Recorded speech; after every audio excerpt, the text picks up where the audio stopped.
Bueno, vamos a proceder, voy a proceder a hacer una introducción de la introducción, porque eh, básicamente vamos a presentar intoxicación aguda por monóxido de carbono, ya lo vieron en los grupos.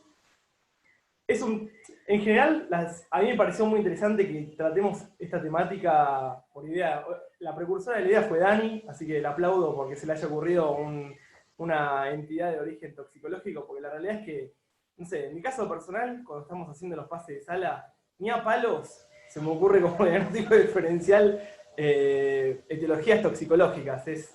No sé, es como que un capítulo que tuve que pasar por la Facultad de Medicina y nada, no sé, por alguna razón no están presentes permanentemente.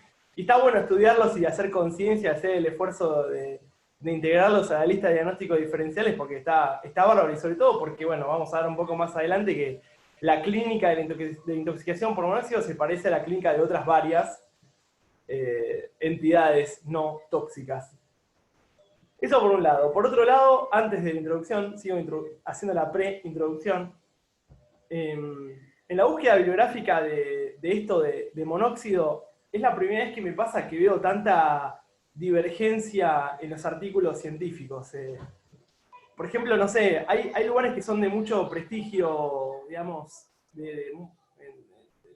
digamos científico, que por ejemplo está la biblioteca Cochrane, famosa biblioteca, que hay un artículo donde se hizo revisión de miles de artículos, donde, por ejemplo, vamos a ver más adelante que está hiper recomendado para los casos moderados y graves la cámara hiperbárica, y sin embargo la Cochrane te lo pone de recontra, te hackea toda posibilidad de cámara hiperbárica. Es como que llaman poderosísimamente la atención. Después también, otra cosa que me llamó muchísimo la atención, perdón que hago la catarsis, pero es mi forma de empezar, después ya paso al tema. Y después,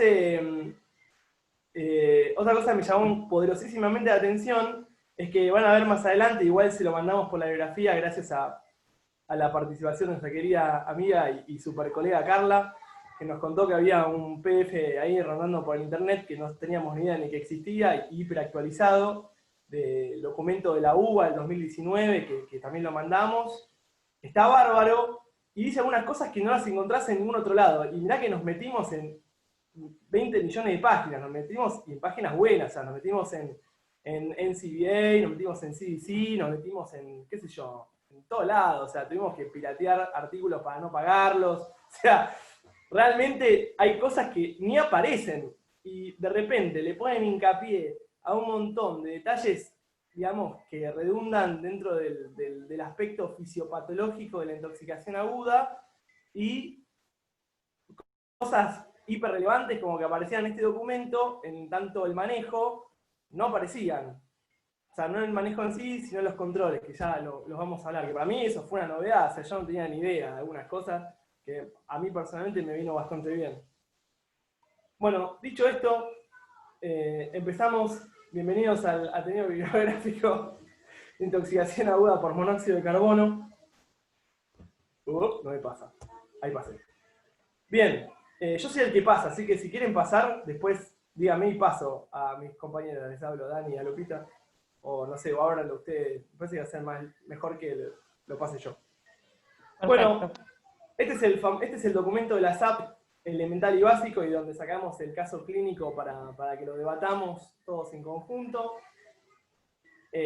Por alguna razón, en todos los papers que te hablan de intoxicación por monóxido de carbono, siempre te ponen el silent assassin o el asesino silencioso, pero siempre lo ponen, es como que está en todas las introducciones de intoxicación por monóxido, ¿sí? Pero por las características fisicoquímicas que tiene, que es un gas incoloro e inodoro, ¿sí? Le falta poner insípido y ya casi que nos confundimos con el agua, ¿sí? Cuya toxicidad pasa desapercibida, lo cual, ponerle que lo pensaste como diagnóstico diferencial, genial por vos, pero si no lo pensaste se te va, pero como el mejor, porque la verdad que te lo podés recontra confundir. Dentro del artículo este mismo de la SAP, trae acá unas reseñas epidemiológicas que nos parecieron relevantes del sistema de vigilancia de salud que tenemos del Ministerio nuestro de la Nación.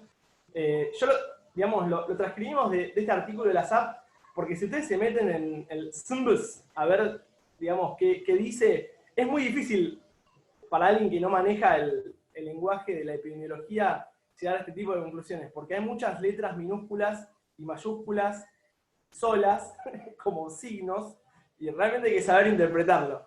Entonces yo, la verdad que en un momento como que medio como me cansé de querer hacer ese tipo de interpretaciones, porque el idioma ese lo quisieron enseñar en la Facultad de Salud Pública 1, pero como que me olvidé. Así que nada, después haré un curso para hacer interpretación del lenguaje epidemiológico, pero me parecieron relevantes estas tres conclusiones que sacan del sistema de vigilancia que hay en Argentina, aproximadamente, porque la verdad que hay un subregistro, no se tiene ni idea realmente de cómo, de cuántos casos por intoxicación aguda hay. 200 personas mueren como consecuencia de esta intoxicación y al menos 40.000 casos clínicos que, como gran premisa o axioma de la intoxicación por monóxido, es prevenible y evitable. Bueno, el subdiagnóstico, el subregistro de diagnóstico, la verdad que es un... O sea, yo me puse contento porque no es que yo, por ser de primero, casi segundo año de pediatría, no es que lo tengo como diagnóstico diferencial, sino que los médicos que trabajan todos los días no lo tienen como diagnóstico diferencial, entonces lo pone ahí, está bueno.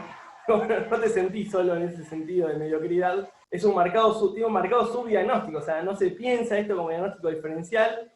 Y por último, se me chispoteó, en el 2015 se hizo un análisis, digamos, un recuento de los casos del 2011 a 2015, donde se vio una acumulación de 11.996 casos, la cual la tasa promedio de notificación fueron 8 cada 100.000 habitantes. Yo no me acuerdo cuál es la cuenta que hay que hacer, hay una cuenta que se puede hacer, pero si vos tenés un bruto de 11.996 casos, de los cuales 8 cada 100.000 habitantes te fueron notificados, quiere decir que estamos muy mal.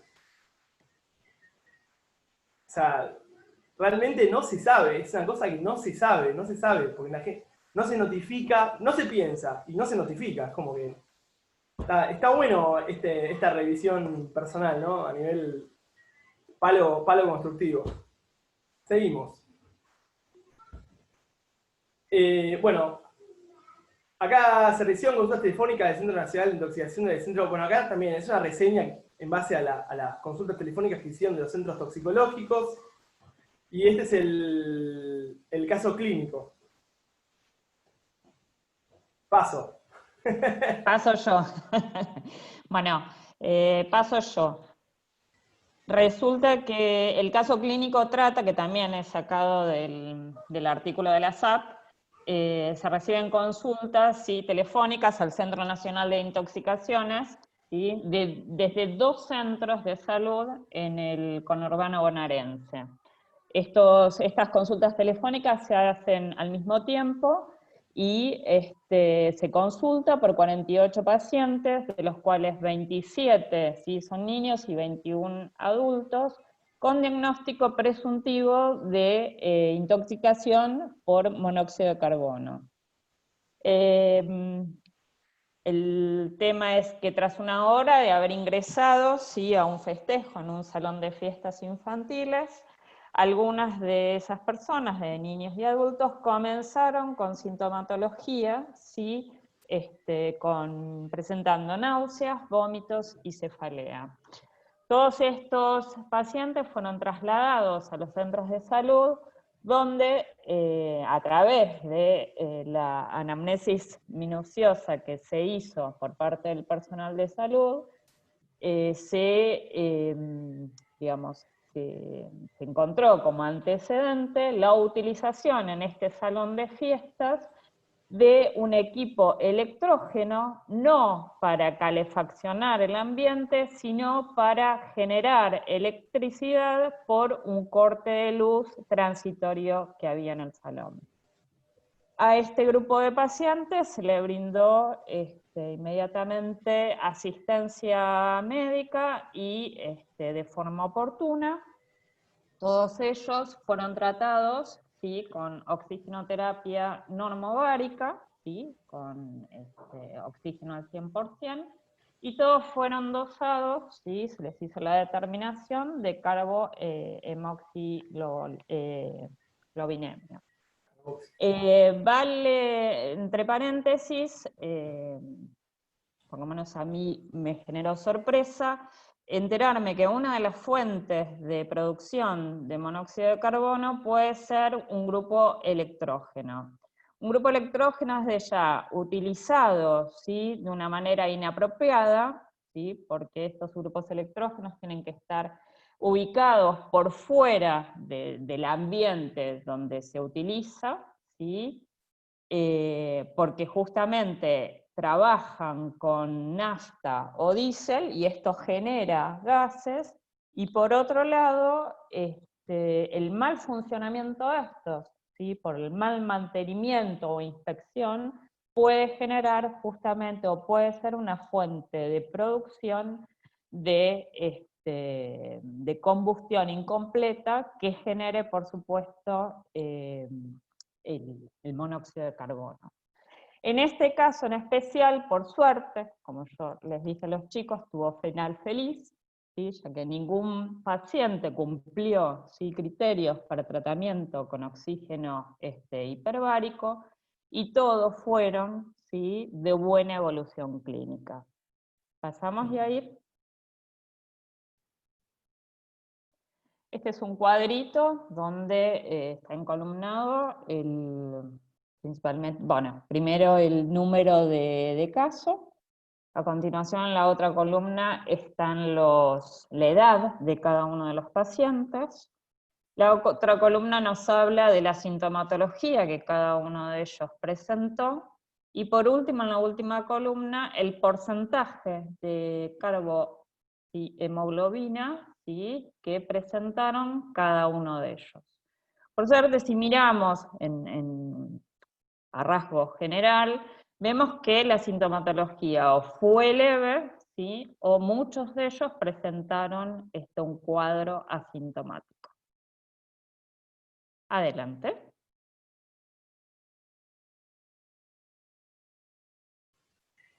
Bueno,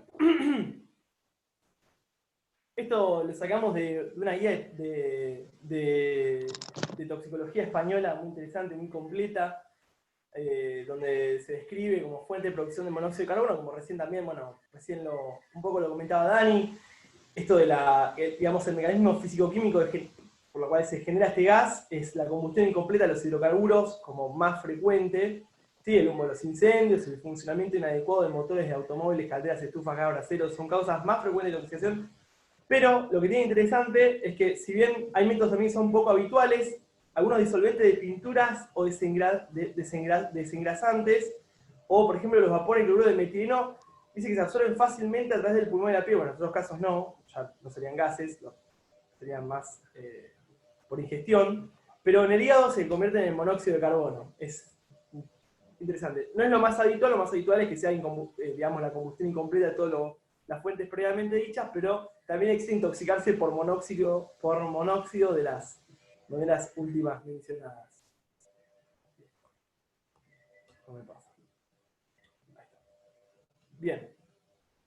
Desde el punto de vista fisiopatológico, acá también nos basamos en la guía esta de toxicología de España y un artículo de Sevier, de la Sociedad de Bioquímicos Canadiense, que la vamos a mostrar en unas diapositivas un poco más adelante.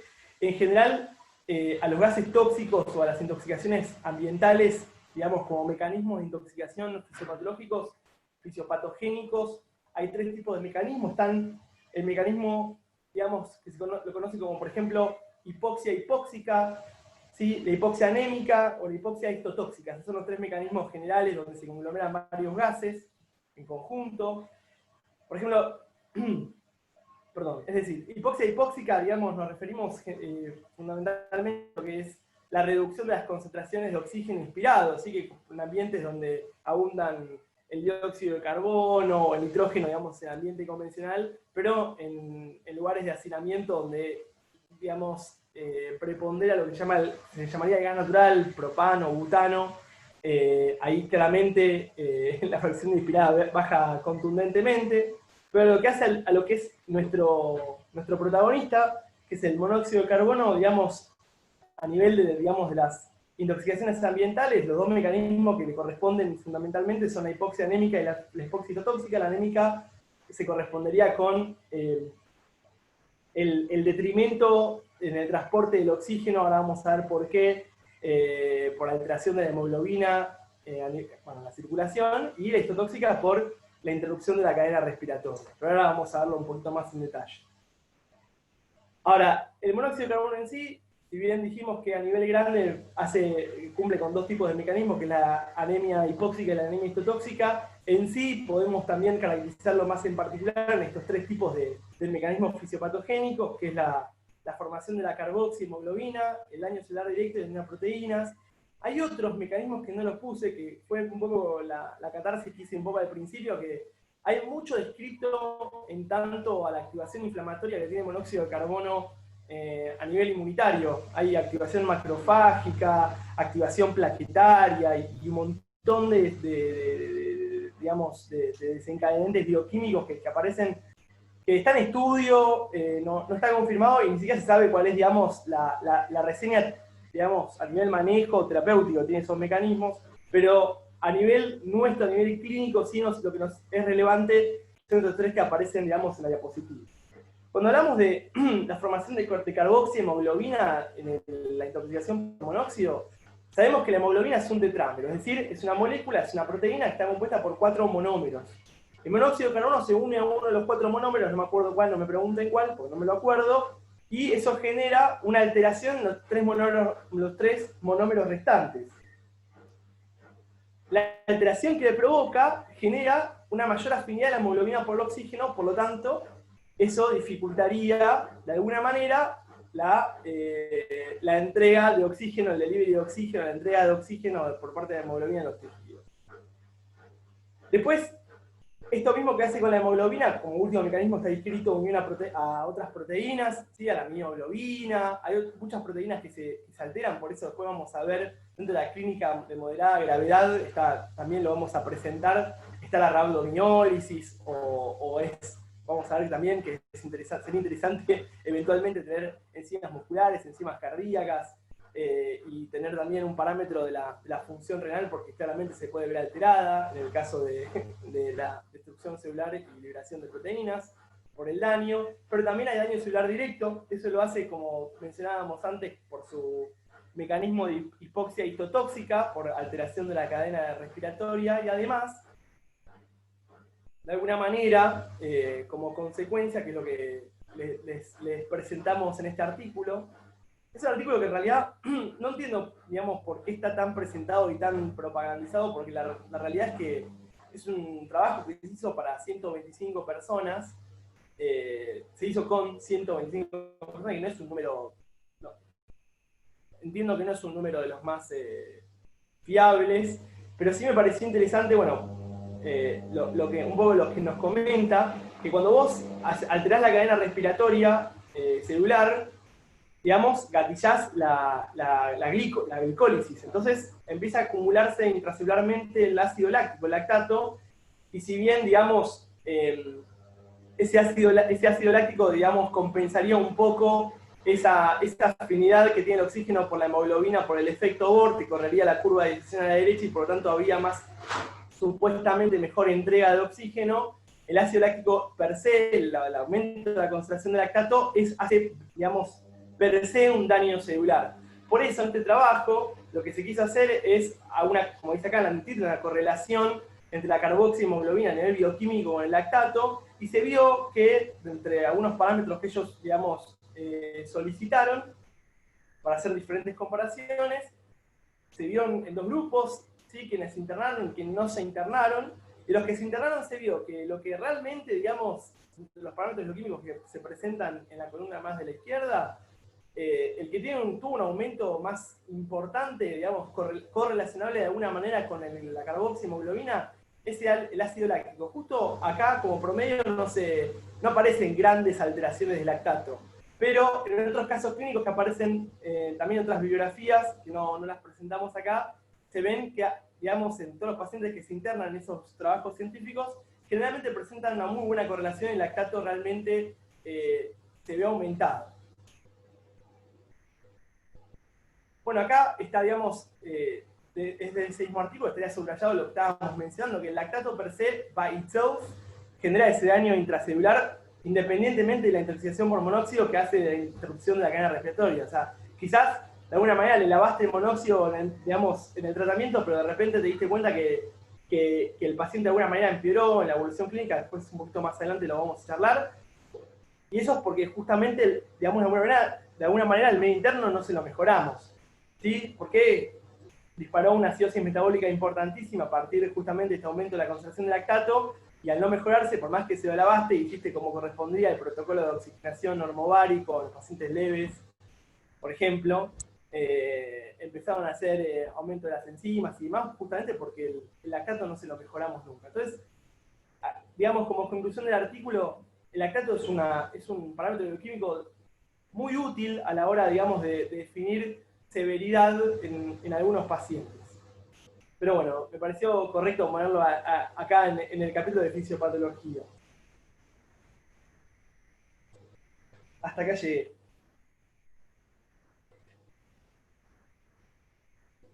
Muy bien, sigo yo entonces. Vamos a definir un poquitito qué es, digamos, cómo nos vamos a referir a intoxicación aguda, ¿sí? Se define, ¿sí?, cuando aparecen signos o síntomas de enfermedad como consecuencia de una única exposición, o bien, ¿sí?, que esa exposición tenga una duración menor a 24 horas. Esto de alguna manera haría diagnóstico diferencial con una intoxicación crónica por monóxido de carbono, que sí las hay. Dentro de la clasificación de las intoxicaciones agudas, podemos clasificarlas en leves, moderadas o severas. Es necesario, sí, destacar, o vamos a destacar en esto, que tanto las intoxicaciones leves como moderadas, ¿sí?, pueden tener síntomas inespecíficos, ¿sí? Y tan solo en nosotros la sospecha clínica, la epidemiología y el contexto donde nosotros ubicamos al enfermo, que puede ser un incendio, un ambiente de la casa donde esté calefaccionado por estufas y poco ventilado o no ventilado, ¿sí?, un calefón con uso dentro de un baño, todos este contexto o estos contextos pueden llevar a asociarlo con el cuadro clínico y la sospecha a presumir, ¿sí?, el diagnóstico de intoxicación por monóxido de carbono. Todo esto, ¿sí?, la sospecha clínica, epidemiología, el contexto y la clínica del paciente, más la determinación por laboratorio, nos va a determinar o a llevar al diagnóstico por intoxicación. En cambio, en la intoxicación severa, la afectación es muchísimo más grave, ¿sí? Y las secuelas o la afectación puede producirse a nivel del sistema central, nervioso central, y el cardiovascular con mayor frecuencia, pero también, ¿sí?, puede haber afectación a nivel renal, llevando al paciente, si en los estados graves, a una falla renal, o a nivel musculoesquelética, como ejemplo, la rhabdomiólisis. Adelante, Yair.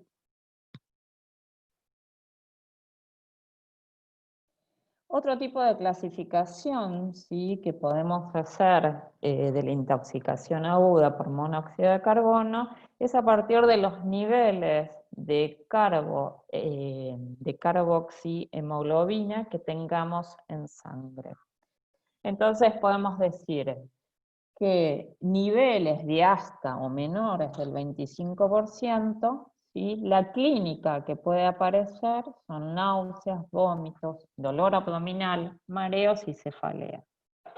Con cifras que anden alrededor del 50%, a esta clínica que acabo de mencionar con anterioridad, se pueden agregar debilidad muscular, astenia, obnubilación, confusión por parte del paciente.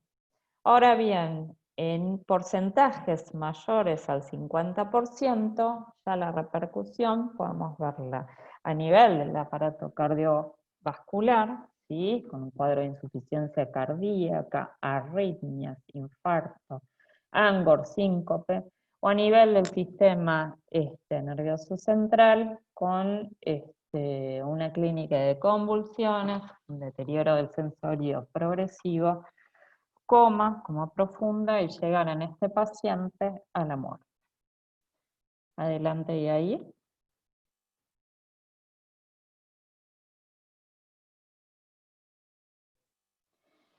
Entonces, una síntesis sería que la gama de síntomas y efectos, ¿sí?, en el paciente van a estar representados, ¿sí?, según la concentración y el tiempo de exposición al monóxido de carbono por parte del paciente.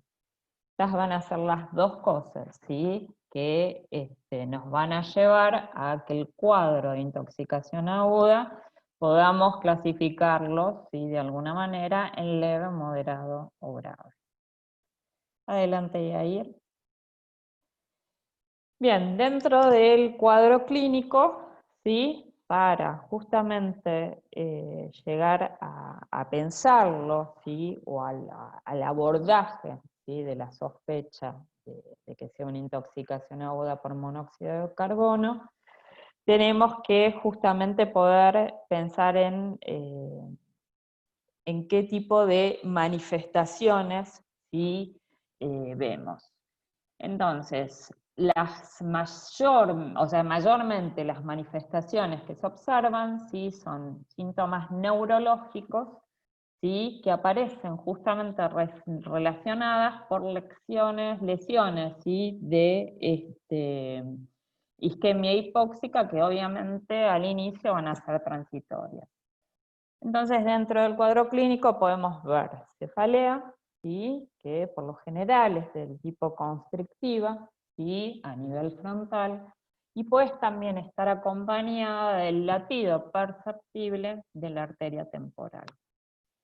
Se producen también una disminución de la agilidad mental en el paciente, puede haber estado de somnolencia, y a nivel de la movilidad se pueden empezar a visualizar movimientos torpes, ¿sí?, o bien sensación de mareo. Este cuadro, sí, se puede presentar, o se presenta como una hipertensión endocraniana, ¿sí?, a la cual también se le puede sumar que la presencia de náuseas y los vómitos sean en chorro. Puede también estar acompañado por dolor abdominal y diarrea. En los lactantes, ¿sí?, que por ahí esté más complicado asociar un cuadro de intoxicación aguda o poder sospecharlo, los lactantes se manifiestan, ¿sí?, con estado de irritabilidad, ¿sí?, un llanto continuo, rechazo al alimento, ¿sí?, puede haber un cierto grado de obnubilación o depresión del sistema nervioso central. Y también lo que se observa es la presencia y la hipertensión de la fontanela anterior, un cuadro clínico que nosotros tenemos que poder llegar a hacer diagnóstico diferencial con un síndrome meningio. Adelante, Yair. Obviamente, si la intoxicación se prolonga en el tiempo, por esto que yo aclaraba que a mayor exposición, ¿sí?, al monóxido de carbono, mayor la clínica que ese paciente puede presentar, pueden aparecer otros síntomas que se vayan agregando. Entonces puede ser la astenia, la fatiga por parte del paciente a mínimos esfuerzos, puede haber presencia de taquipnea o de disnea, ¿sí?, alteración, ¿sí?, progresiva del estado de conciencia, trastornos de la visión, ¿sí?, visión borrosa, diplopía, puede haber también ya en un estado más grave severa cortical. A nivel cardiovascular, ¿sí?, puede manifestar dolor de pecho, ¿sí?, puede haber arritmias cardíacas, ¿sí?, frecuente en estos pacientes la taquicardia asociada a hipertensión, pero también en estos pacientes con intoxicación puede haber hipotensión, que va a estar muchísimo más relacionada a un cuadro severo de intoxicación. Y también en manifiesto la hipotencia muscular marcada. Ahora bien, en las intoxicaciones severas, se pueden presentar o agregar al cuadro clínico las convulsiones, la depresión del estado de conciencia, hasta el coma profundo, ¿sí? Que este cuadro se puede acompañar de hiperreflexia e hipertermia, y la rhabdomiólisis, ¿sí? Por lesión muscular secundaria, ¿sí? A la excesiva actividad del músculo esquelético. Adelante.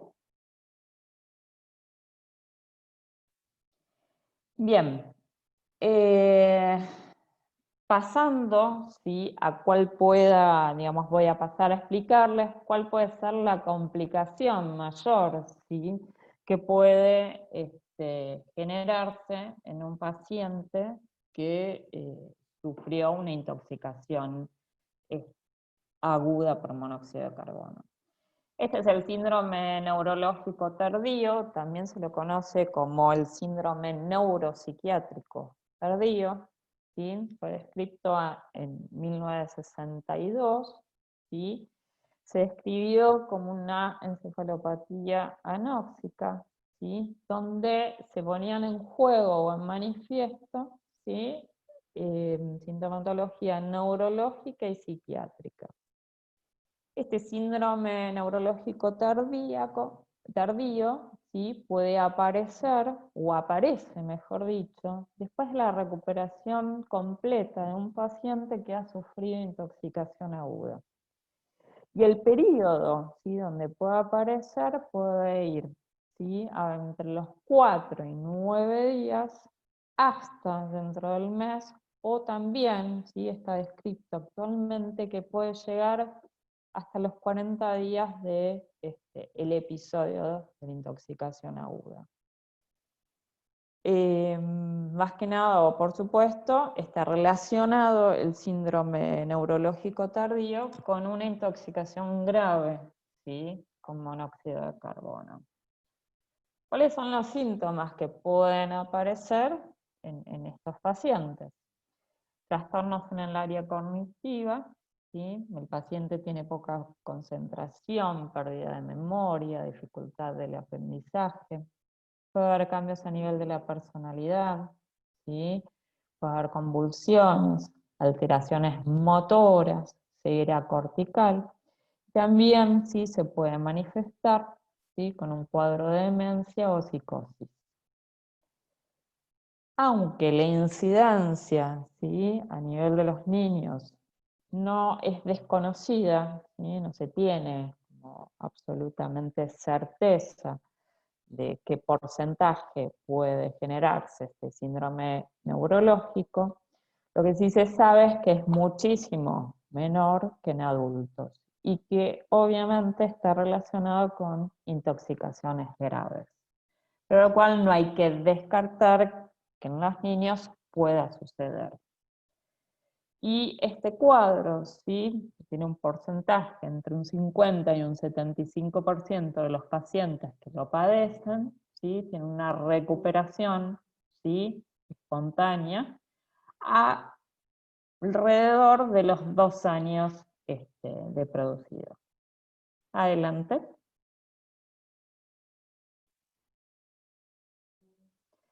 Bien, y ahora vamos a entrar en el diagnóstico. El diagnóstico que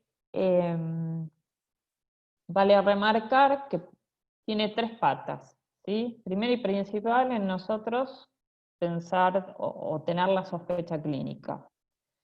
Segundo, poder abordar, ¿sí? Con una anamnesis minuciosa de los acontecimientos, ¿sí? Sumado al examen físico completo. Y por último, ¿sí? A esta tercera pata se va a agregar la determinación de carboxihemoglobina en sangre, lo cual me va a llevar a una confirmación del diagnóstico de intoxicación. El primer ítem entonces, la anamnesis minuciosa, ¿sí? De los acontecimientos, cuando yo sospecho que ese paciente estuvo involucrado en o tiene sospecha clínica de intoxicación. Dentro de la historia clínica voy a detallar, ¿sí? Esa exposición. Voy a tratar de investigar cuál fue el tiempo de duración, cuál pudo haber sido la fuente, ¿sí? O cuál fue la fuente de producción. Si hubo otros expuestos, ¿sí? Tornándose fundamental el interrogatorio, ¿sí? Minucioso, dirigido o bien al paciente, ¿sí? Y podemos llegar con él a recabar información, o familiares o testigos que hayan estado presentes en el sitio. Examen físico integral, bien, o completo. Al paciente intoxicado, ¿sí? Se debe prestar absoluta atención, ¿sí? A la adecuada ventilación y perfusión, ¿sí? De los tejidos, ¿sí? Y al correcto examen neurológico. O sea, yo voy a evaluar a priori, ¿sí? Que ese paciente esté ventilando, ¿sí? Bien, que no tenga obstruida vía aérea. Y por otro lado, el estado de conciencia, ¿sí? El examen físico, por supuesto que en algunos casos, en la mayoría de los casos, puede ser de un valor limitado, ¿sí? A veces, o acá aclaramos, que hay evidencias, puede haber evidencias de la inhalación de humo o quemaduras que por supuesto, ¿sí? A mí me pueden rápidamente asociar a la exposición del monóxido de carbono. Esto asociado, por supuesto, a la sintomatología que este paciente tenga, ¿sí? Y bueno. El siguiente paso son los métodos complementarios, de estudios complementarios que vamos a utilizar para arribar al diagnóstico. Adelante, Yair. Primer estudio que vamos a hacer en todo paciente o en todos los pacientes que hayan estado, ¿sí? Expuestos a monóxido de carbono es la determinación, ¿sí? Analítica y cuantitativa de la carboxihemoglobina, ¿sí? Esto se puede hacer, la determinación podemos hacerla a través de una extracción en sangre arterial o venosa, ¿sí? Podemos tener en sangre venosa la misma precisión como si lo hiciéramos en arterial. Y por supuesto que los niveles elevados, ¿sí? De esta determinación nos va a llevar, ¿sí? A la confirmación del diagnóstico de intoxicación. Acá habría un apartado que es la toma de muestra, ¿sí? Donde remarcan en varios de los artículos que hemos leído que es importante la técnica, ¿sí? Para la toma de muestra. Se debe hacer, ¿sí? Al igual que cuando realizamos una muestra para gases en sangre arterial. Se debe tomar en una jeringa, ¿sí? Heparinizada, sin cámara. Aproximadamente la muestra tiene que tener entre 3 y 5 mililitros de sangre entera. Y esto que acabo de decir, la medición de la carboxihemoglobina tiene igual precisión si yo la hago en una muestra de sangre venosa, ¿sí? Que en una muestra de sangre arterial. Y por supuesto, esta determinación no solo voy a hacerla al paciente que tenga, digamos, ahí en la atención, ¿sí? Y de la cual sospeche la intoxicación, sino justamente a todas las víctimas, a todas las personas que hayan estado involucrados o en el mismo lugar en donde justamente se detectó la intoxicación. Así se encuentren asintomáticos. Esto también voy a hacer un apartado. La determinación es a toda paciente expuesto. Se encuentre de forma completamente asintomática o con una sintomatología leve, moderada o grave. Adelante, Yair. Otro estudio complementario es la gasometría arterial, los gases en sangre. Esto sí lo vamos a hacer en sangre arterial. Hablan de, digamos, leímos sobre la medición, sí, el estudio que proporciona, ¿sí? La coximetría que proporciona, ¿sí? Justamente información global del intercambio gaseoso, ¿sí? Que sea apropiado, el estado ácido-base, y los niveles también de carboxihemoglobina, podemos todo encontrarlo poniendo, digamos, o realizando este estudio de coximetría. También, bueno, lo estoy poniendo, nos puede informar sobre la concentración de hemoglobina total, ¿sí? Del paciente. En los gases en sangre, ¿sí? En un cuadro de intoxicación podemos encontrar que los niveles, ¿sí? De PO2 pueden estar normales, ¿sí? Aún con niveles elevados de carboxihemoglobina, y la PCO2 puede estar normal o suele estar normal o discretamente descendida por la taquipnea, que es una de las sintomatologías que el paciente puede presentar. Ahora, dentro del cuadro más grave que yo puedo encontrar o que me va a poner en manifiesto un mal pronóstico, es la acidosis metabólica. Adelante, Yair. Otro estudio es el hemograma, ¿sí? Una rutina de laboratorio, donde también me permite saber los niveles de hemoglobina en sangre, y en la cual en los pacientes, ¿sí? Podemos encontrar una discreta leucocitosis. Otro estudio es la creatinfosfoquinasa, ¿sí? Que se realiza obviamente en intoxicaciones moderadas o graves, ¿sí?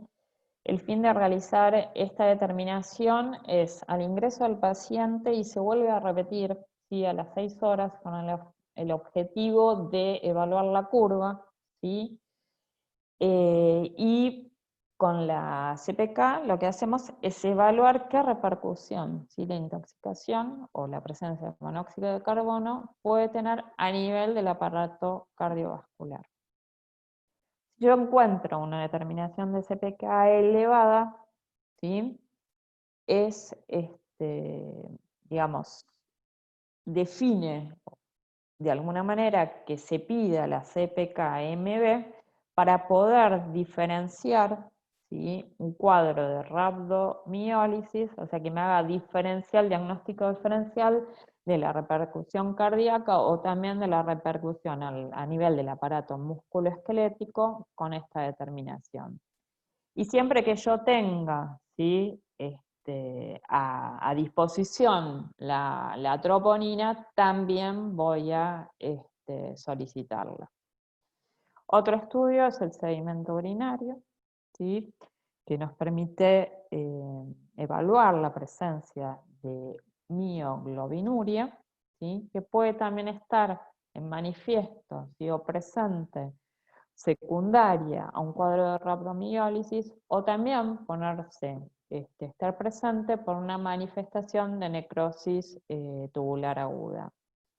Por eso es que estas cosas o estas determinaciones permiten, ¿sí? En aquellas intoxicaciones moderadas a graves, hacer estos diagnósticos diferenciales o poder evaluar el sistema cardiovascular, el sistema renal y el músculo esquelético, donde la afectación puede ir para ellos. Otra de las determinaciones es la glucemia, la amilasa en sangre, un ionograma sérico, función renal, la evalúo con uremia y creatinina, y enzimas hepáticas, y la LDH. En la intoxicación severa vamos a ver niveles de glucemia elevados, enzimas hepáticas y amilasa también elevadas. Adelante, Yair. Otro estudio que se puede pedir es una radiografía de tórax y que más que nada se suele pedir en las intoxicaciones graves, porque en la mayoría de los chicos, ¿sí? En leve y moderada vamos a ver, ¿sí? Que la placa es normal, aunque puedo llegar a encontrar un patrón intersticial, ¿sí? Con imagen de vidrio esmerilado, o en los más graves, ¿sí? Un patrón de edema alveolar. La TAC y resonancia magnética del cerebro se van a solicitar en las pacientes graves, ¿sí? Donde tengan marcados signos neurológicos, ¿sí? Los hallazgos más frecuentes es que encontremos edema cerebral o lesiones focales a nivel de los ganglios basales. Por último, otro estudio que podemos también utilizar es el electrocardiograma, ¿sí? También relacionado con los pacientes de intoxicaciones graves, donde podemos encontrar mayormente, o el hallazgo más frecuente en los niños, es la taquicardia sinusal, pero también podemos encontrar arritmias o signos de isquemia propios de los casos graves. Adelante, Yair. Bueno, ¿cómo están, chicos? Dentro del algoritmo terapéutico, entonces, en el tratamiento con respecto a la intoxicación por monóxido de carbono en pacientes sintomáticos, vamos a encontrar, como lo mencionaba Yair y como lo mencionaba Daniela, que debemos hacer la medición de la carboxihemoglobina. Si esta medición es menor del 25%, vamos a tener que el paciente presenta síntomas leves y el tratamiento básicamente va a ser oxígeno al 100% hasta una carboxihemoglobina normal, y lo que se debe hacer es brindarle al paciente medidas de soporte vital. Si la carboxihemoglobina está entre el 25 y el 50%, probablemente la clínica sea una clínica moderada, y a los síntomas que anteriormente mencionamos y que había mencionado Daniela, se van a añadir la debilidad, la astenia y la obnubilación. El tratamiento básicamente sería con oxígeno al 100% hasta lograr una carboxihemoglobina normal, brindar medidas de soporte vital, y dentro del artículo lo que mencionan es que ahí se debe valorar la necesidad de utilizar la cámara hiperbárica. Y para pacientes con carboxihemoglobina mayor al 50%, a la clínica anterior se puede sumar insuficiencia cardíaca, convulsiones, pérdida de conciencia, coma, y puede llegar hasta la muerte. En cuanto al tratamiento, lo que ellos recomiendan básicamente es brindar medidas de soporte vital, evaluar si el paciente requiere o no de ventilación mecánica, y la cámara hiperbárica la vamos a manejar en este punto un poquito más adelante, porque en algún momento ellos tratan de discutir de si el paciente está o no está hemodinámicamente estable para poder darle tratamiento en este punto. Seguimos. En cuanto al tratamiento en casos leves, bueno, básicamente sería el mismo. Si los síntomas son cefalea, náusea, vómito y el paciente no presenta ningún otro síntoma como síntomas neurológicos o cardiológicos, se debe retirar al paciente del ambiente contaminado lo más precozmente posible y aplicar medidas de soporte vital básico y sostén. Se le debe administrar al paciente la siguiente, gracias. Se le debe administrar al paciente oxígeno normovárico de una manera precoz y continua, y lo que se va a lograr o lo que se va a buscar lograr es una FiO2 al 100%. Se debe utilizar una mascarilla no recirculante con reservorio a alto flujo, más o menos de 10 a 12 litros por minuto, máscaras de buena adaptación, un flujo de 12 a 15 litros por minuto, con un mínimo de 6 horas. O sea, el paciente debe estar conectado al oxígeno mínimo 6 horas hasta lograr una carboxihemoglobina menor del 5% o que tengamos un paciente asintomático. La siguiente, por favor. Bueno, la administración del oxígeno normovárico al 100% básicamente lo que va a hacer es favorecer la eliminación del monóxido de carbono. Este es un tratamiento que es bastante seguro, es de fácil acceso y es de bajo costo. En ese caso, lo que nosotros siempre debemos solicitar es que el paciente se pueda derivar a un centro hospitalario para poder hacerle seguimiento y la evaluación correspondiente. La siguiente, por favor. Se debe extraer sangre, determinar los niveles de carboxihemoglobina al ingreso del paciente.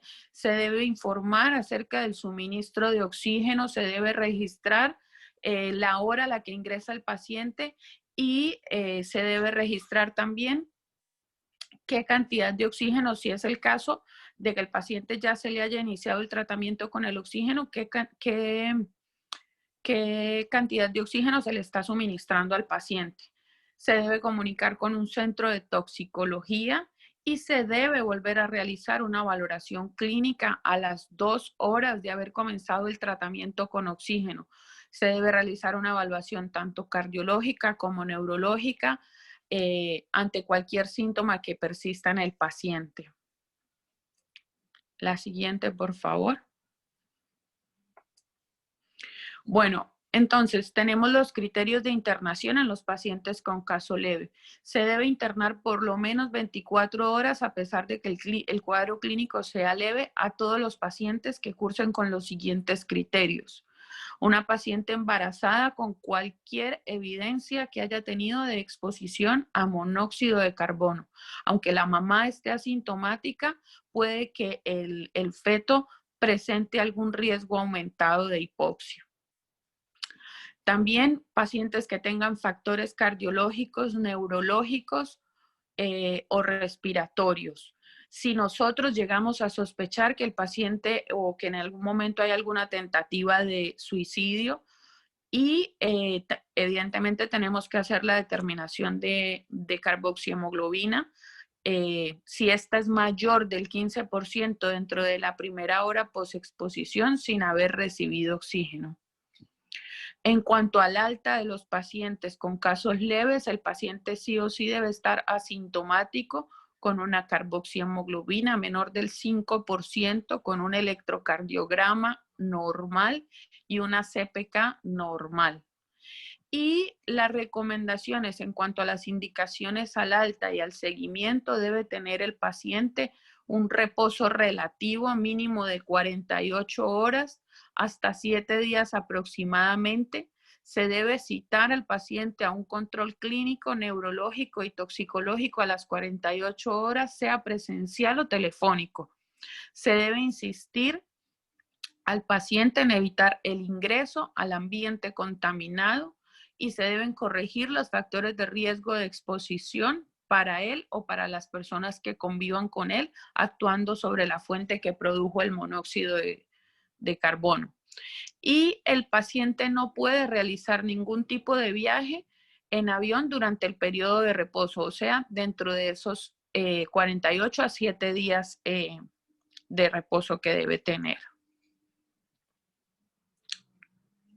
La siguiente sería el tratamiento en casos moderados a severos. Entonces, para recordar, tener en cuenta que el paciente puede presentar cefalea, náuseas, vómitos, mareos, trastornos o pérdidas del estado de conciencia, visión borrosa, debilidad, coma, convulsiones y o síntomas cardiológicos tales como isquemia o arritmia.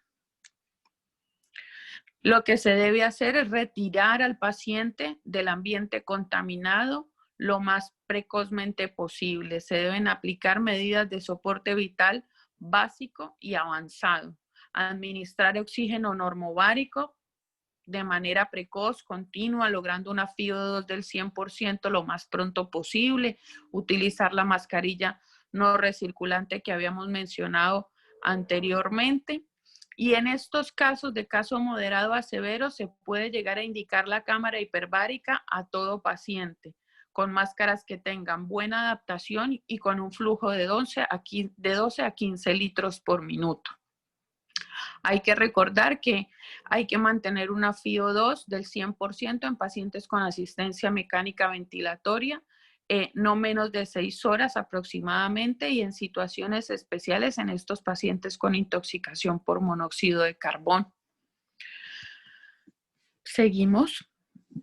Con respecto entonces a este tipo de tratamiento para pacientes moderados a severos, se debe hacer extracción de sangre, determinar niveles de carboxihemoglobina al ingreso, registrar si el paciente ha recibido oxígeno y qué tiempo ha transcurrido desde el final de la exposición del monóxido de carbono hasta la obtención de la muestra.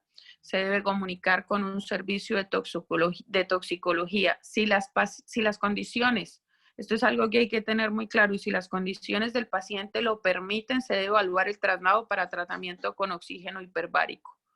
Sin embargo, no aplica ese oxígeno hiperbárico para pacientes con ventilación mecánica ni con drogas vasopresoras. Hasta que el paciente no esté hemodinámicamente estable, no se puede o no se debe llevar al oxígeno hiperbárico. Y bueno, volver a realizar evaluación neurológica. Continuamos. Se debe hacer evaluación cardiológica, electrocardiograma, laboratorio específico con determinación seriada de enzimas cardíacas con o sin síntomas cardiológicos al ingreso y a las 6 horas, tanto de troponina como de CPK-MB. Si en algún momento llegamos a encontrar en el electrocardiograma alguna anormalidad con presencia o no de dolor precordial o enfermedad coronaria preexistente, se debe realizar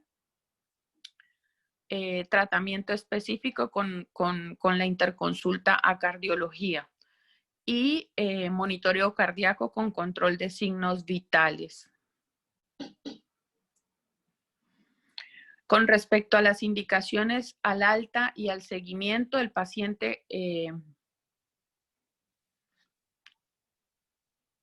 ¿Aló? ¿Me escuchan? Sí, se escucha bien.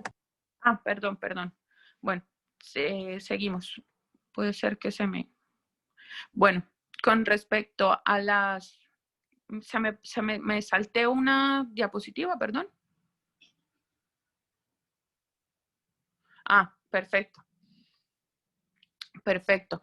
Entonces, estábamos hablando de que se deben realizar gasometría, gasometría arterial, hemograma, glucemia, CPK, ionograma, creatinemia, uremia, orina completa y transaminasas hepáticas, como mencionaba Daniela, radiografía de tórax y dentro de las 24 horas efectuar un TAC de cerebro sin contraste y ante la presencia de anormalidades pueden estar asociadas a deterioro neurológico persistente. Se debe continuar con oxígeno hasta que el paciente esté asintomático o tenga una carboxihemoglobina menor del 5%. Y con respecto a la acidosis metabólica, esta solamente se debe corregir cuando el pH esté por debajo de 7.2, decía el artículo.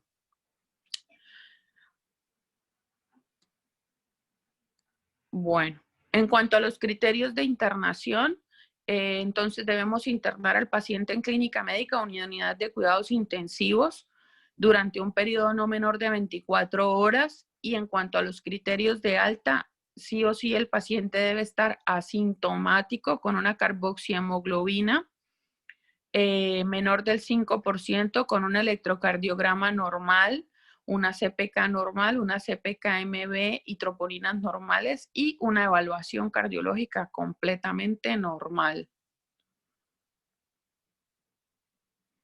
Las indicaciones al alta y al seguimiento de nuestros pacientes con intoxicación moderada a severa, entonces va a ser el reposo mínimo 48 horas hasta 7 días aproximadamente, citar a control neurológico y toxicológico para solicitud de estudios complementarios correspondientes. Se debe interconsultar y hacer seguimiento por oftalmología, cardiología y psicopatología, test neurocognitivo. En pacientes menores de 2 años se debe agregar una evaluación por neurodesarrollo y en pacientes mayores de 2 años se debe realizar una valoración neurocognitiva. Se debe alertar al paciente para que evite el reingreso al ambiente contaminado y corrija los factores de riesgo de exposición para él y para todas las personas que convivan con él, evitando evidentemente sobre la fuente. Y ya sabemos que el paciente no debe realizar ningún tipo de viaje durante los 7 días posteriores y hasta que no se realice una nueva valoración médica. En cuanto al oxígeno hiperbárico, ¿en qué consiste básicamente este oxígeno hiperbárico? La presión atmosférica habitualmente es de 1 atmósfera o 760 torr. ¿En qué consiste básicamente este oxígeno hiperbárico? Consiste en que el paciente respire oxígeno puro en el interior de un recinto a presión mayor a la de la atmósfera, que como sabemos es de 1, y esta presión dentro de la cámara hiperbárica va a estar de 1.4 a 3 atmósferas. ¿Qué pasa? Para lograr esta presión en las cámaras, estas son construidas con un metal acrílico y un hormigón. La cámara hiperbárica básicamente consiste en un cilindro que permite el ingreso de los pacientes, puede ser en una cámara monoplaza o en una cámara multiplaza, ¿sí?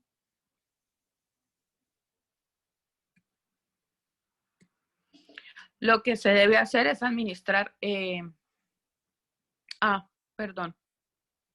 Parece que otra vez me salté otra diapositiva, no sé por qué.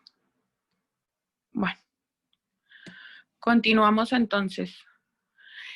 Los criterios del oxígeno con oxígeno normovárico son administrar en forma precoz y continua, como mencionábamos anteriormente, el oxígeno normovárico al 100%, no menos de 6 horas, mediante máscara no recirculante con reservorio a alto flujo de 10 a 12 litros, con máscaras de buena adaptación de un flujo de 12 a 15 litros por minuto y con el objeto de alcanzar una FiO2 del 100% lo más próximo posible. Este tratamiento debe estar indicado para todo paciente que haya estado expuesto o que esté expuesto a monóxido de carbono y que no cumpla con criterios para oxígeno hiperbárico. Se debe continuar hasta la recuperación clínica y la normalización de la carboxihemoglobina.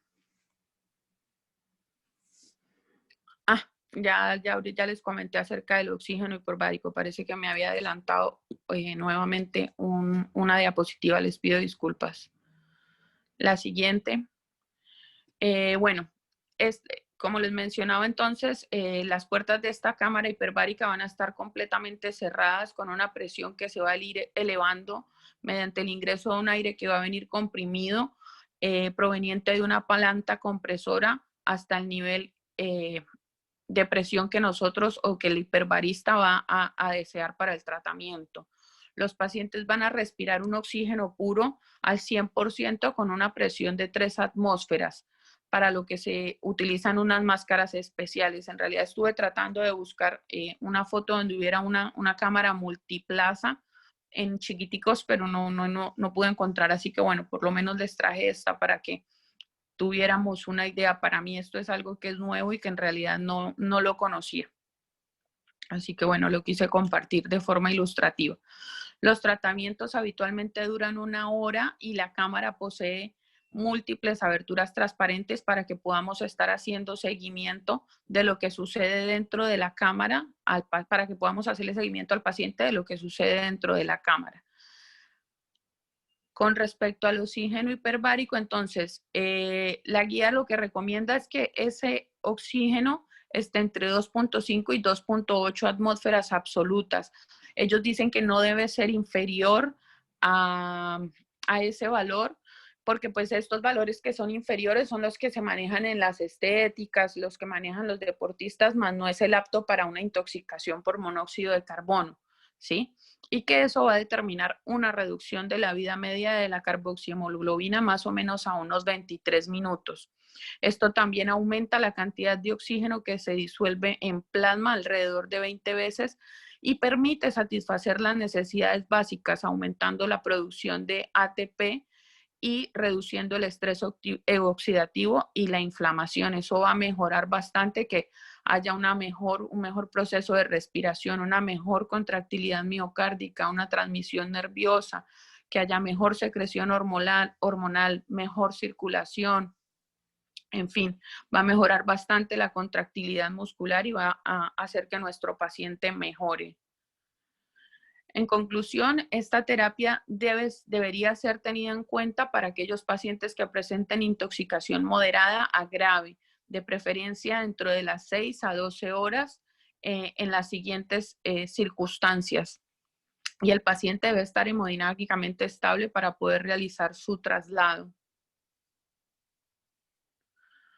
Entonces, ellos dicen que este tratamiento se le puede brindar a pacientes que tengan trastornos neurológicos con pérdida transitoria o prolongada de la conciencia, que tengan convulsiones y signos focales, a pacientes con trastornos cardiovasculares, con precordialgia, movilización de enzimas cardíacas, alteraciones del electrocardiograma, y hay que tener en cuenta que son pacientes que pueden ser pacientes con antecedentes de cardiopatía aguda o reagudizada por la intoxicación.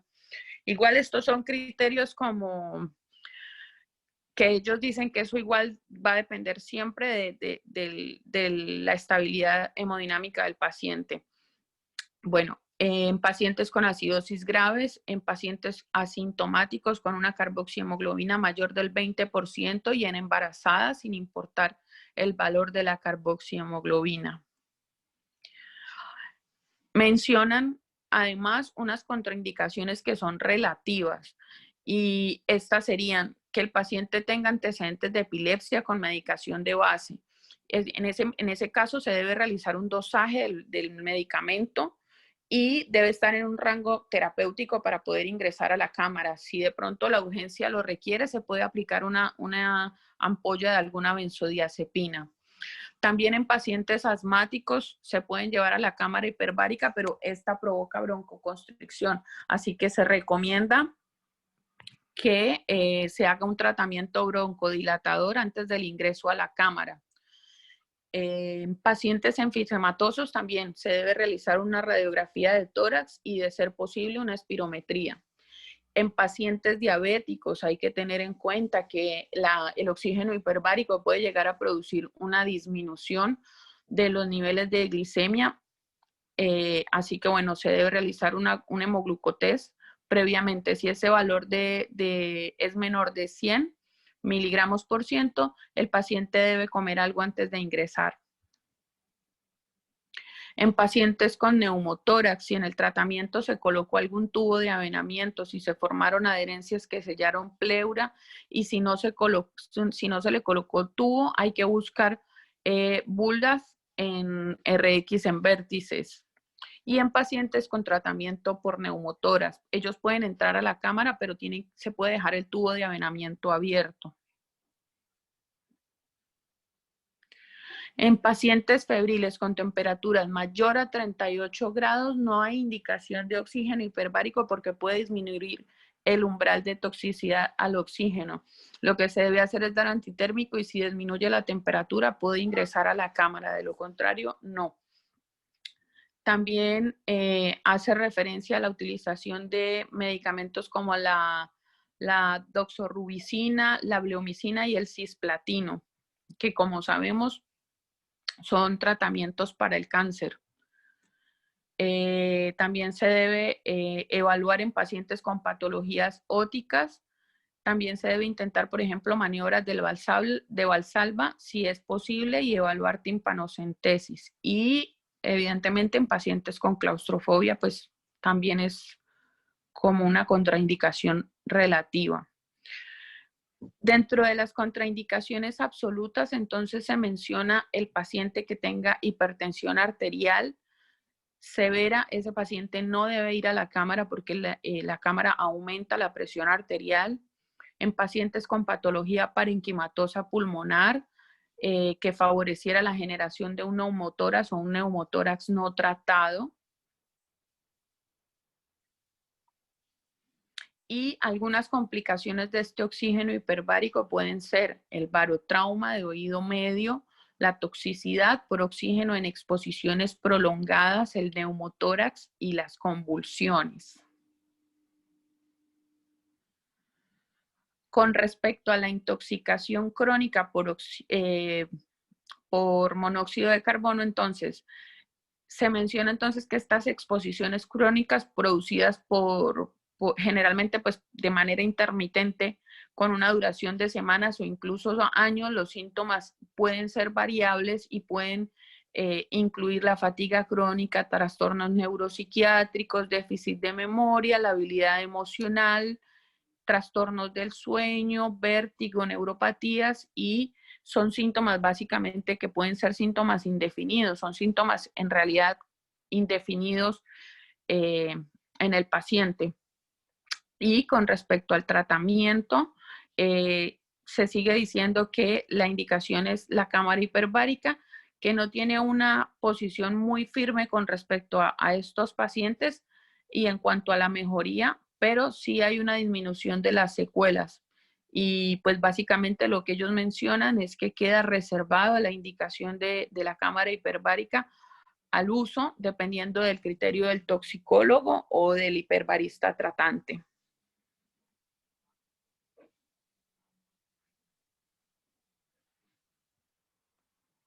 Y ahí,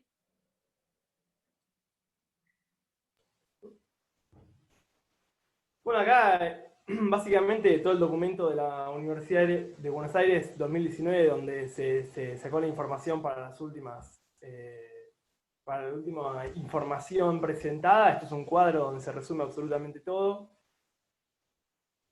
Así que nada, no vamos a repetir lo ya dicho, pero está todo, está básicamente todo resumido.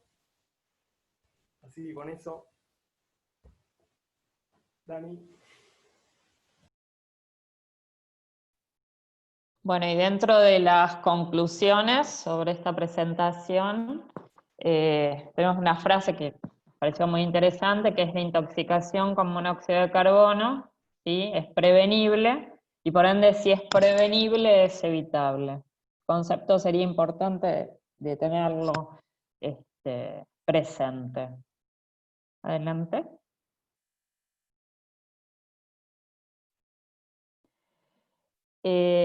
Continuando con las conclusiones, tener en cuenta que todos podemos ser víctimas, ¿sí?, de una intoxicación aguda por monóxido de carbono, ¿sí?, sea en nuestra casa, en el estudio, en un sitio de recreación, centro de salud, etc. La mayoría de los casos de intoxicaciones agudas son involuntarias, ¿sí?, y en las cuales los pacientes, ¿sí?, no se han dado cuenta, ¿sí?, que se estaba produciendo o que había acumulación de monóxido de carbono, ¿sí?, y por ende lo estaban respirando. Para ello, para poder, ¿sí?, evitar, ¿sí?, que se produzcan las intoxicaciones, podemos utilizar estas herramientas, ¿sí?, que pueden ser el conocimiento, primero conocer la existencia, ¿sí?, que pueden existir intoxicaciones por monóxido de carbono, cumplir con la legislación, llevar a cabo programas de prevención, ¿sí?, que sean totalmente de llegada y efectivos, ¿sí?, a la población, y notificar, ¿sí?, y también relevante la vigilancia epidemiológica. Dentro de las recomendaciones, ¿sí?, que nosotros como pediatras y futuros pediatras, ¿sí?, en la consulta podemos hacerle llegar a los papás, serían como tips. Esto de poder todos los años, ¿sí?, realizar un control, una inspección con un gasista matriculado de todos los artefactos que tengan en la casa, ¿sí?, y que sean con utilización de gas. Tratar de no utilizar los braseros para calentar los ambientes, y más que nada, ¿sí?, los ambientes cerrados, y más que nada de noche, ¿sí? Apagar todas las estufas, ¿sí?, dentro de los ambientes, ¿sí?, que no sean de tiro balanceado, o sea, que no tengan la salida al exterior, ¿sí?, y durante la noche más que nada. Prohibir, o no prohibir, sugerir, ¿sí?, que no se utilicen las hornallas, ¿sí?, de la cocina para calentar los ambientes. Tratar de evitar tener los calefones en los baños. Siempre dejar, ¿sí?, esto es una recomendación muy fundamentada, abierta, ¿sí?, la ventana, ¿sí?, de cada uno de los ambientes entre 5 a 10 centímetros. Y otra de las cosas que es bastante actual es colectar, hay detectores de monóxido de carbono que se pueden colocar en cada uno de los ambientes del hogar y que permiten justamente detectar, hacer la detección, ¿sí?, de un aumento o la elevación del monóxido en cada uno de esos ambientes. O sea que en conclusión, todas estas recomendaciones, ¿sí? O estas, tener presentes, ¿sí? Todas estas situaciones pueden llegar a prevenir o evitar, ¿sí? Que se produzca una intoxicación por monóxido de carbono. Por último, les dejamos una diapo donde está preparada con la bibliografía en la cual consultamos, ¿sí? E hicimos la presentación. Y nada más, muchas gracias a todos y esperamos que, nada, les haya gustado. Chicos, muchas gracias a todos por su tiempo y por haber estado con nosotros, por habernos ayudado, por habernos colaborado durante todo este tiempo. Y bueno, les pido nuevamente disculpas porque estaba siguiendo tanto mi computador como la presentación por el celular, así que, bueno, disculpas.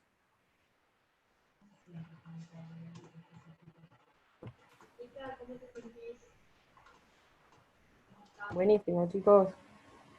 Yo quiero agregar algo que aprendí hace poco en una intoxicación hace menos de un mes, con esto que no están todas las guías, con el tiempo que se puede esperar para la cámara hiperbárica, que lo pusieron, que dice en la bibliografía que es hasta las 6 o 12 horas. El tóxico del Posadas nos agregaron que se podía esperar hasta 24 horas, aunque no es lo más conveniente, las intoxicaciones agudas. Y qué hacer, digamos, si no tenemos cámara hiperbárica disponible. Lo dejo como pregunta. Que por ahí para algunos le parece una pavada y algo obvio, pero a nosotros nos causó una dificultad en ese momento. Tengo una pregunta Derivarlo. también. Sí, pero ¿a dónde? Bueno, Porque en la situación continuar. que estábamos nosotros era paciente con pérdida de la conciencia, que cuando llegó ya estaba bien, de 6 a 8 años, los padres lo traen justamente por esta pérdida de conciencia cuando habían estado calentando el ambiente con brasas. El nene llegó perfecto, pero con una hemoglobina más o menos de 15, igualmente como ya dijeron, al haber perdido la conciencia tenía indicación de cámara hiperbárica. Es un hospital de provincia que la única cámara disponible más cercana salía 4.000 pesos la sesión.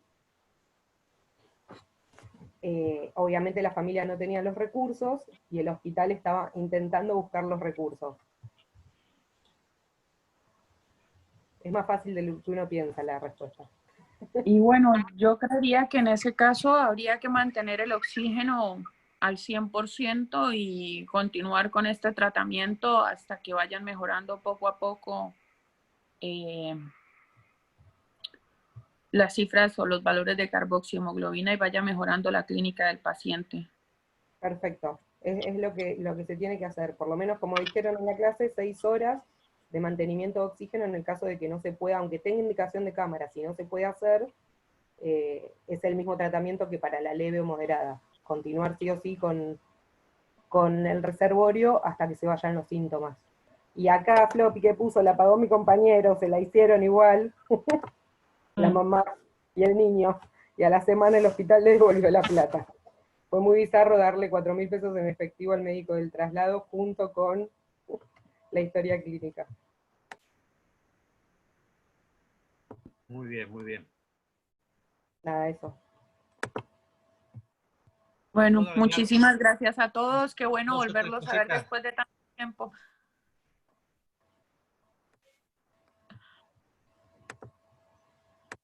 Agrego dos o tres cosas. Claro, claro. Con respecto ojo con el correlato clínico de la intoxicación por monóxido, ¿sí?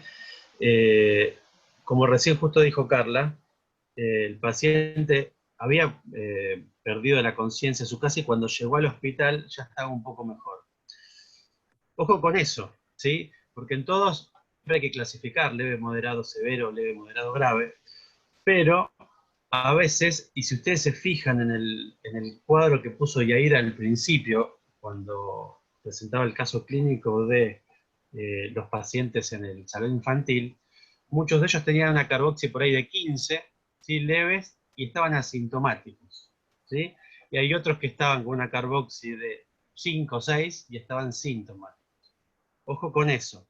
No se correlaciona tanto la concentración de carboxihemoglobina con los síntomas del paciente. No obstante ello, cuando las concentraciones son altas, sí, ahí hay un correlato clínico. Ahí está. Ujú. Fíjense que hay uno que tiene 17,2, el del 33, ¿sí? De 6 años, y solamente tiene vómitos, ¿sí? Entonces, y hay otro que tiene 15,9 y está asintomático. Entonces, hago a colación esto porque me ha pasado, como médico ahí de la Guardia del Durán, ir a buscar a una paciente pediátrica y adulto, ¿sí? Que había estado solamente con cefalea, ¿sí? Cefalea y nada más que eso. Lo había visto un médico de su prepaga, no le cerró el cuadro, llama al CEME. Cuando llego, otra de las cosas a tener en cuenta, como dato no menor, es la muerte de algún animal en forma inesperada, ¿sí? Pajaritos por lo general, o algún que otro perro, ¿sí? Ojo con eso, porque fue lo que yo vi a estos pacientes, ¿sí? Los vi que estaban con cefalea, nadie le dio demasiada bola, y cuando me los llevé tenía una carboxi de 28 cada uno, ¿sí? Y solamente tenían cefalea. Entonces, no se basen tanto con la clínica, ¿sí? Y sí con el dosaje de carboxihemoglobina. Y otra de las cosas también es que el periodo de lavar el oxígeno, perdón, la carboxihemoglobina, es bastante rápido, ¿sí? Entonces, desde que uno por ahí traslada a un paciente, obviamente que el traslado no es trasladar como si fuera un taxi, sino le proporciona oxígeno, y desde que sale que llega hasta el hospital, estuvo 10, 15, 20 minutos, hasta que llega a la guardia, se sigue con oxígeno hasta que uno le pueda sacar sangre y lo evalúa. Por ahí tarda 45 minutos, una hora, ¿sí? Entre que lo saqué de la fuente de monóxido hasta que lo puedo volver uno a la guardia. Entonces, quizás la carboxihemoglobina que uno ve no es la reflejada la que tenía. Entonces, otra cosa a tener en cuenta, ¿sí? No es que estoy trasladando a un paciente sin oxígeno, lo dejo en la guardia, le saco sangre y veo lo que tiene, ¿sí? Por lo general, las concentraciones son menores a las que había tenido, ¿sí? Eso también téngalo en cuenta.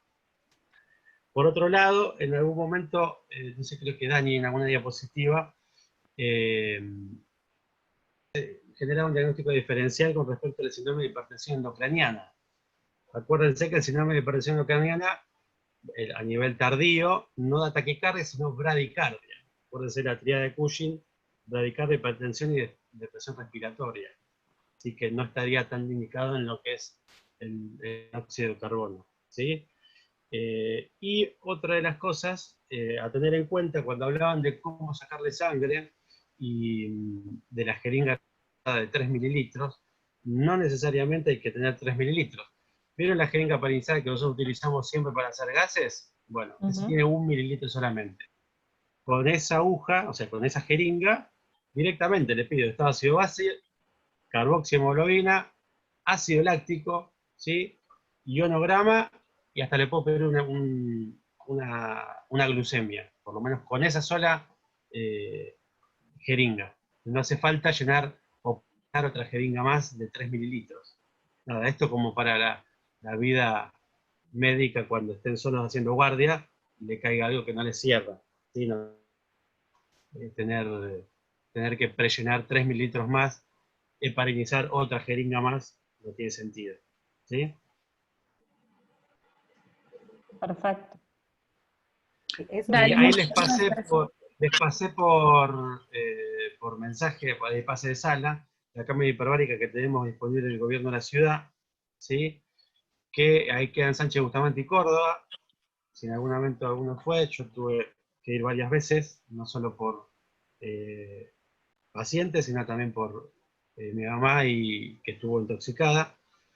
Así que nada, le dejo el dato por las dudas. Si en algún momento alguno lo necesita, ahí lo tienen.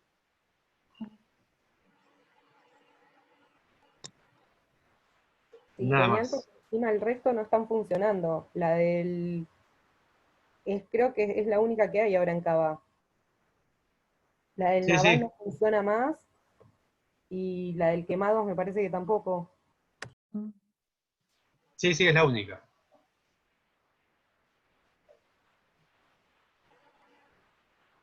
Hay que guardarlo ese dato entonces.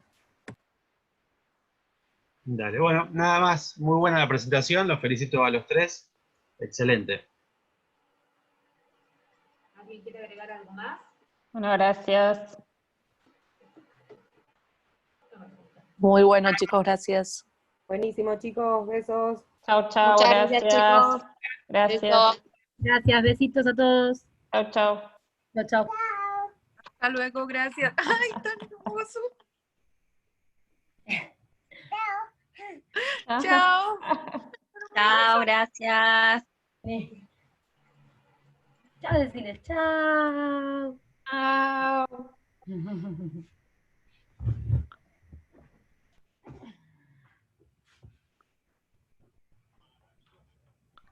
Morí.